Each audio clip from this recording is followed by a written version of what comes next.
Hermanos, Dios les bendiga. Estamos nuevamente con nuestras clases de Eclesiastés. Llegamos hasta el capítulo 5 y es un muy buen capítulo. Vamos a comenzar leyéndolo. Dice así, versículo 1, les voy a invitar a que puedan seguirme con su vista. Cuando fueres a la casa de Dios, guarda tu pie y acércate para oír, más para oír que para ofrecer sacrificio de los necios, porque no saben que hacen mal. No te des prisa con tu boca, ni tu corazón se apresure a proferir palabra delante de Dios, porque Dios está en el cielo y tú sobre la tierra. Por tanto, sean pocas tus palabras, porque de la mucha ocupación viene el sueño, y de la multitud de las palabras la voz del necio. Cuando a Dios haces promesa, no tardes en cumplirla, porque Él no se complace en los insensatos. Cumple lo que prometes, mejor es que no prometas y que prometas y no cumplas. No dejes que tu boca te haga pecar, ni digas delante del ángel que fue ignorancia. ¿Por qué harás que Dios se enoje a causa de tu voz y que destruya la obra de tus manos? Donde abundan los sueños, también abundan las vanidades y las muchas palabras, mas tú teme a Dios. Si opresión de los pobres y perversión de derecho y de justicia vieres en la provincia, no te maravilles de ello, porque sobre el alto vigila otro más alto, y uno más alto está sobre ellos. Además, el provecho de la tierra es para todos, el rey mismo está sujeto a los campos. El que ama el dinero no se saciará del dinero, y el que ama el mucho tener no sacará fruto. También esto es vanidad. Cuando aumentan los bienes, también aumentan los que los consumen. ¿Qué bien pues tendrá su dueño, sino verlos con sus ojos? Dulce es el sueño de que el trabajador coma mucho, beba poco, pero al rico no le deja dormir la abundancia. Hay un mal doloroso que he visto debajo del sol, las riquezas guardadas por sus dueños para su mal, las cuales se pierden en malas ocupaciones, y a los hijos que he engendrado nada les queda en la mano. Como salió del vientre su madre, desnudo, así vuelve yéndose tal como vino, y nada tiene de su trabajo para llevar en su mano. Este también es un gran mal, como vino, así haya de volver, y que le provechó trabajar en vano. Además de esto, todos los días de su vida comerá en tinieblas, con mucho afán, dolor y miseria. He aquí pues el bien que yo he visto, que lo bueno es comer y beber y gozar uno del bien de todo su trabajo con que se fatiga debajo del sol, todos los días de su vida que Dios le ha dado, porque esta es su parte. Asimismo, a todo hombre a quien Dios da riquezas y bienes, y le da también facultad para que coma de ellas y tome su parte y goce de su trabajo. Esto es don de Dios, porque no se acordará mucho de los días de su vida, pues Dios le llenará de alegría el corazón. Muy bien, vamos a comenzar con nuestro capítulo 5, ya lo leímos, y vamos a ir a las preguntas rápidamente. Las tareas que me enviaron, las divisiones estuvieron muy bien.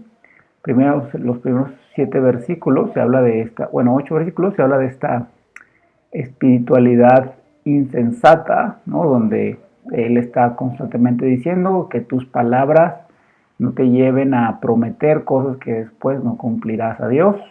Después vemos básicamente el resto del capítulo es el amor al dinero, a la riqueza, a las cosas materiales, y está dividido en 2 partes. La primera parte es la corrupción del gobierno, y la segunda parte es el verdadero gozo que Dios da.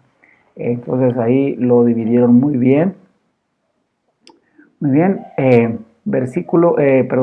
pregunta número 2. ¿Qué relación tienen los primeros 7 versículos con lo que hemos aprendido de Eclesiastés? Bueno, antes de comenzar a contestar esta pregunta, yo quisiera que pasáramos a la pregunta número 3, porque están íntimamente relacionadas. ¿Hay algún cambio en la narrativa del libro? Y la respuesta es sí. No sé si ustedes que hicieron la tarea o quienes leyeron el capítulo se dieron cuenta que el tono del predicador ha cambiado drásticamente. Incluso en este capítulo tú ya puedes ver que él no está quejándose o No tiene esta actitud de decir que todo es vanidad y todo es una porquería en este mundo, básicamente. Al contrario, él está empezando a escribir proverbios acerca de lo que pasa en el mundo. Hermanos, hay una narrativa drástica, el cambio es drástico en Eclesiastés, y eso nos lleva a entender que también es drástico el corazón, el cambio en el corazón del predicador. Y por eso la pregunta número 2, ¿qué relación tienen los primeros 7 versículos con lo que hemos aprendido acerca de Eclesiastés? Bueno, el predicador es justamente este necio que se acerca con la multitud de sus palabras a hacer promesas que pues no puede cumplir a Dios. El predicador cayó en el error de estos que ofrecen el sacrificio de los necios.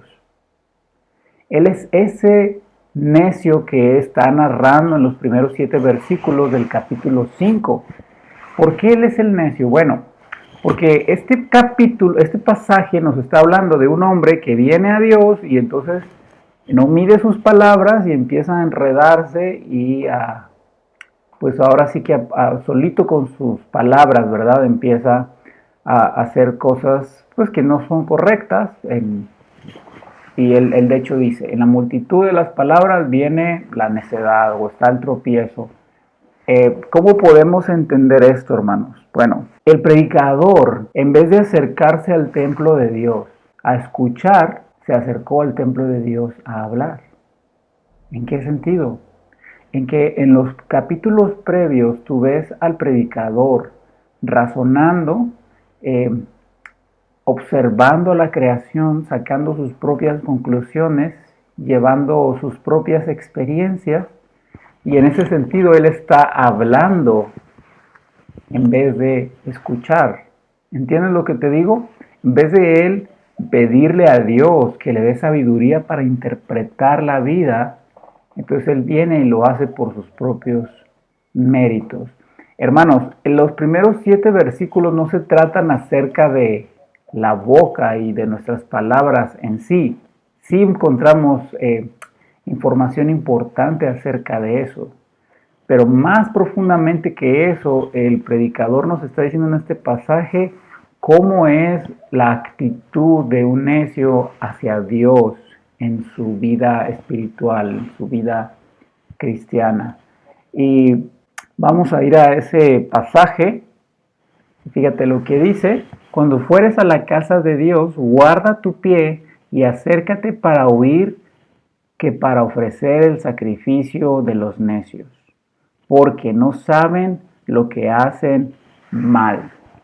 En los primeros 4 capítulos, antes de lo que estamos viendo hoy, hemos visto que el predicador está viviendo en esta decadencia espiritual y tiene cierto conocimiento de Dios, pero ha entregado su corazón a otras cosas y no al conocimiento del Dios vivo. Entonces, el hombre vive en tinieblas porque ha desechado la luz, vive una ceguera espiritual. ¿Y sabes qué? Esa es la característica más peligrosa de la ceguera espiritual, que aquel que es ciego espiritualmente no sabe que es ciego. Es lo que él está diciendo cuando dice los necios no saben lo que hacen mal. Y él no sabía lo que estaba haciendo mal. No sabía que él estaba buscando en la creación lo que solo puede ser hallado en el Creador. ¿Recuerdan cuál es nuestro tema de Eclesiastés? Todo fuera de Cristo es vano y sin propósito. Hermanos, entonces, ¿cuál es el sacrificio de los necios? Lo que el predicador ha estado haciendo, basándose en su razonamiento, en su análisis, en esos vistazos que echa a la creación, en entregar su vida a la experiencia, a amontonarse las riquezas, a hacer todas estas cosas que son una sincera búsqueda de la felicidad, de la sabiduría, del sentido de la vida. El problema es que son búsquedas en lugares equivocados y por lo tanto es necedad.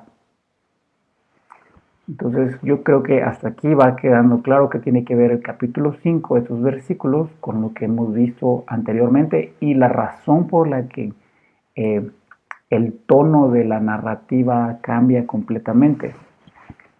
Seguimos leyendo, versículo 2.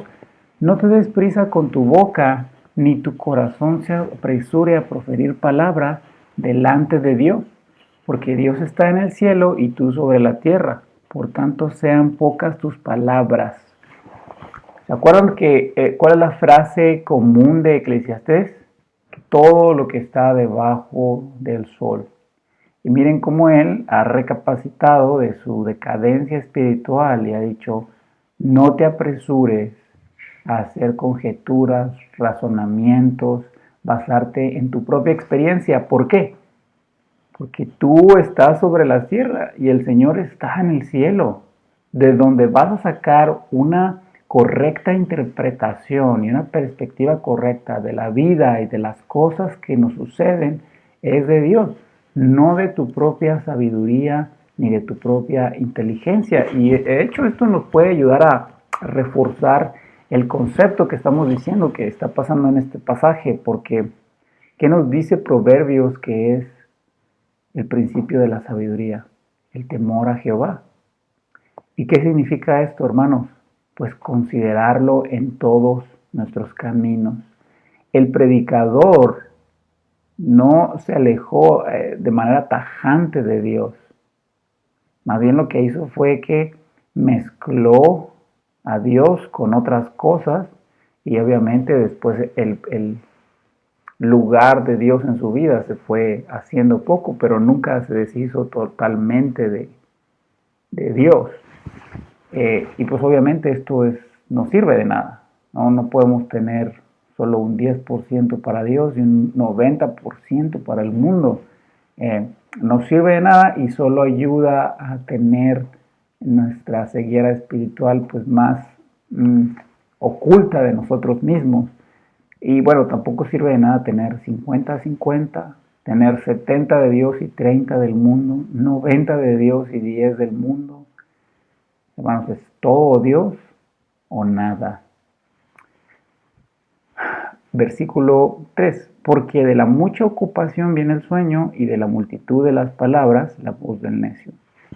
Entonces lo que él quiere decir es que cuando nosotros nos dedicamos a formar nuestras propias conjeturas, a nuestros muchos razonamientos, a nuestras muchas experiencias, viene esta sensación de vanidad y de hastío por la vida. Así como que el hecho de que cuando tú trabajas te cansas y te da sueño y para descansar, pues así cuando nosotros nos entregamos a nuestros propios pensamientos y a las cosas de este mundo, pues naturalmente paramos en la necedad. Versículo 4.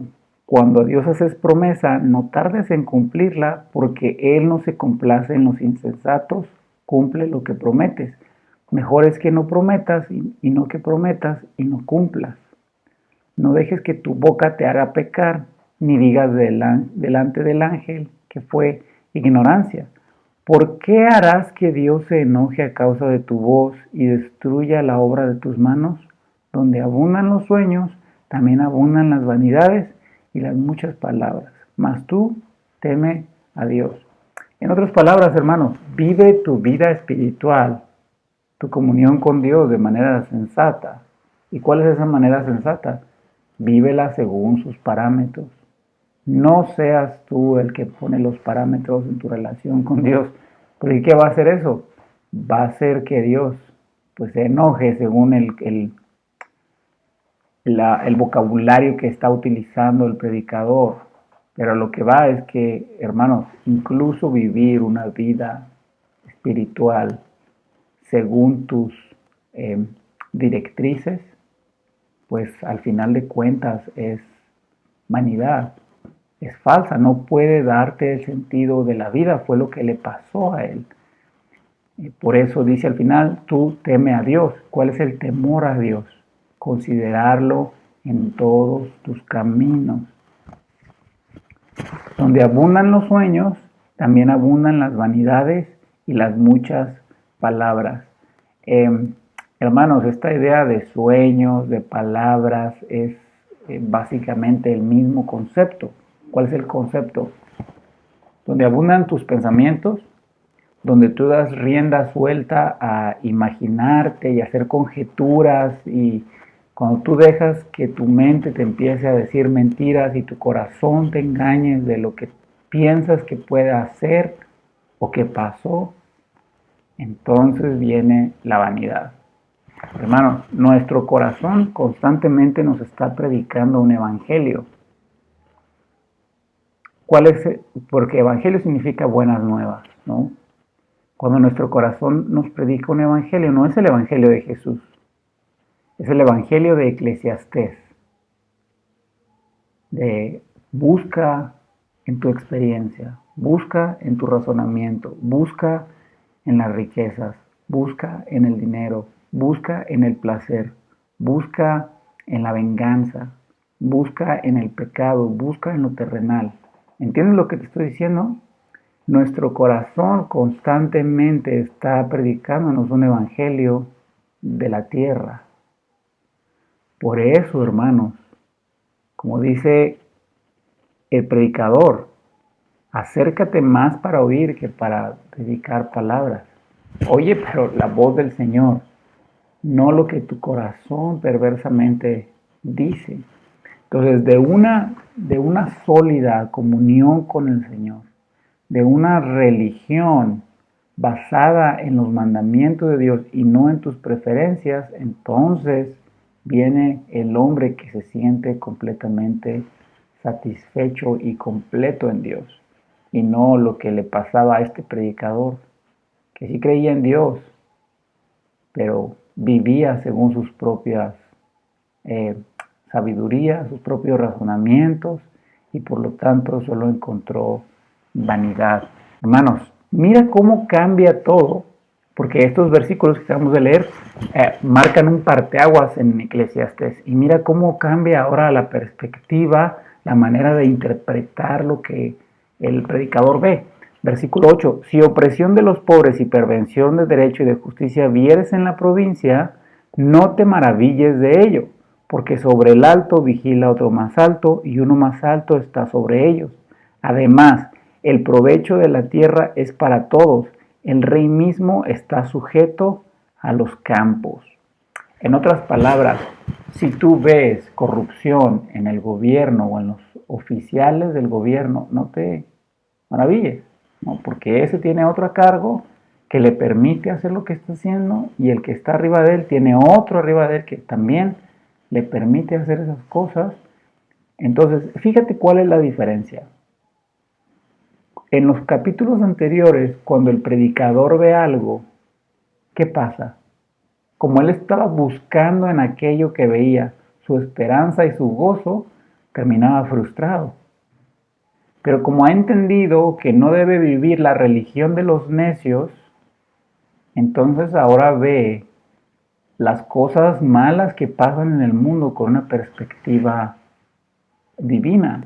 Entonces dice, sí, el gobierno es perverso, los funcionarios son corruptos, pero eso no debe maravillarme, no debe estremecerme. Incluso dice el versículo 9, además, el provecho de la tierra es para todos. El rey mismo está sujeto a los campos. En otras palabras, sí, los oficiales hacen cosas corruptas y están corrompidos por unos oficiales más altos, y al final todo llega hasta el rey, que también es corrupto porque saca provecho de estas cosas. Pero ¿sabes qué? Nosotros podemos tener una perspectiva objetiva de la realidad que vivimos y no caer en la frustración, en la depresión, porque tenemos una perspectiva según Dios, en donde no estamos buscando nuestro gozo, nuestra esperanza en los gobernantes, sino en Dios. Y de hecho esto pone en evidencia pues lo pecadores y lo poco confiables que son las personas. Versículo 10. El que ama el dinero no se saciará de dinero, y el que ama el mucho tener no sacará fruto. También esto es vanidad. Cuando aumentan los bienes, también aumentan los que los consumen. ¿Qué pues tendrá su dueño sino verlos con sus ojos? Hermanos, fíjate cómo él otra vez está hablando del mismo tema. Por eso era la pregunta número 4. ¿Cuáles son los temas recurrentes? El dinero, todo se acaba con la muerte. Las cosas que él ve en la creación, que el pobre es oprimido, las injusticias de la vida. Y él está usando los mismos temas, pero los está viendo no a través de una espiritualidad de un necio, sino de verdaderamente poner a Dios en el lugar que le corresponde en nuestro corazón. Y entonces a través de esto él puede decir, el que ama el dinero nunca se va a satisfacer. Esto es vanidad. Y entonces, como él ya no está buscando su satisfacción en el dinero, puede decir objetivamente, esto es vano. ¿Sabes qué? Esto no es vano, esto realmente es glorioso, está pesado, tiene una sustancia satisfactoria. ¿Y quién es? Dios. Cuando aumentan los bienes, también aumentan los que los consumen. ¿Qué bien pues tendrá su dueño sino verlos con sus ojos? Pues yo creo que esto lo han visto mucho. Cuando una persona se hace rica, empieza gente a rodearse de gente que pues, son como parásitos que buscan sacarle un poquito de provecho a la riqueza de este hombre o de la persona que adquiere riquezas. Y entonces las riquezas, como dice él, atraen vanidad. Y entonces nunca llegan a saciar. Pero ve cómo él no ha puesto ya su corazón en esto, sino que está haciendo un análisis objetivo, porque su corazón ha sido puesto en Dios. Y por eso puede él hablar acerca del trabajo de una manera diferente, ya no así como hastiada y sin esperanza. Versículo 12. Dulce es el sueño del trabajador. Coma mucho, coma poco, pero al rico no le deja dormir la abundancia. Hay un mal doloroso que he visto debajo del sol, las riquezas guardadas por sus dueños para su mal, las cuales no se pierden en malas ocupaciones, y a los hijos que engendraron nada les queda en la mano. ¿Te das cuenta, hermano? Él sigue viendo las cosas de la tierra, pero ya no está su esperanza en ello, y por lo tanto puede analizarlas de manera objetiva. Dulce es el sueño del trabajador, coma mucho o coma poco. Fíjate lo que él está diciendo, ya no está diciendo el trabajo es vano y no tiene sentido. Está diciendo en realidad el trabajo es dulce. Incluso si tenemos poco o tenemos mucho. Pero al final el trabajador que ha puesto su corazón en Dios y se ha dedicado a su trabajo, tiene un descanso y una satisfacción que no viene del trabajo en sí, sino que viene de Dios y es expresada a través del trabajo. Versículo 15. Como salió del vientre de su madre, desnudo, así vuelve yéndose tal como vino, y nada tiene de su trabajo para llevarse en su mano. Ese también es un gran mal, que como vino, así haya de volver. ¿Y qué le aprovechó de trabajar en vano? Además de esto, todos los días de su vida como irá en tinieblas, con mucho afán, dolor y miseria. ¿Te acuerdas cómo el predicador narra esta misma situación, pero no en tercera persona? Es él el que está viviendo esto, es él el que dice, trabajé mucho, me hice muchas cosas, me amontoné riquezas y no estoy feliz, no estoy contento, el gozo y el placer que me dio fue muy efímero y me trajo más ansiedades y angustias. Pero ya no lo está diciendo en primera persona. Ya no es su propia experiencia, sino que es lo que ve de alguien más. Después, en el versículo 18, nos narra su verdadera experiencia, que es, he aquí pues el bien que yo he visto, que lo bueno es comer y beber y gozar uno del bien de todos y trabajo con que se fatiga debajo del sol, todos los días de su vida que Dios le ha dado, porque esta es su parte. Ahora, hermano, fíjate bien, y esto es precioso de Eclesiastés. Primero el predicador, en su enfriamiento espiritual, en su decadencia espiritual, dice, el trabajo es vanidad. No todo es vanidad. Pero cuando adora a Dios correctamente, no deja de trabajar, sino que ha aprendido a considerar el trabajo de una manera apropiada. Fíjate, él dice, he aquí el bien que yo he visto, que lo bueno es comer y beber y gozar uno del bien de todo su trabajo con que se fatiga debajo del sol. Él no está diciendo lo bueno es no trabajar. No, sí es bueno trabajar. Sí es bueno tener una casa, hacerte metas, cosas de esta vida, ¿no? Pero no cuando nuestro corazón está puesto en aquello. ¿Entiendes lo que te digo? Que el trabajo es bueno. Ese es el bien que Dios nos ha dado, que gocemos del trabajo, de la responsabilidad, del cansancio que conlleva, pero ¿sabes qué? También de lo que se produce del trabajo, de sentirnos útiles, de sentirnos productivos. El trabajo es bueno, pero el trabajo se vuelve malo cuando nosotros hacemos del trabajo nuestro Dios. Entonces, cuando una persona vive afanada en su trabajo, es que ha quitado a Dios del trono de su corazón y ha puesto al trabajo. Y entonces, en vez de ser el trabajo un gozo, ahora el trabajo es un afán. Entonces, piensa en un momento, hermano. Quizá tú dices, no, yo no me afano en mi trabajo. O sea, quizás estás afanado con tu familia. Si tienes hijos, con tus hijos, ¿cómo deben ser tus hijos? Si eres más joven y tienes hermanos, quizá con tus hermanos, quizá como deberían ser tus papás, como deberían llevar su vida.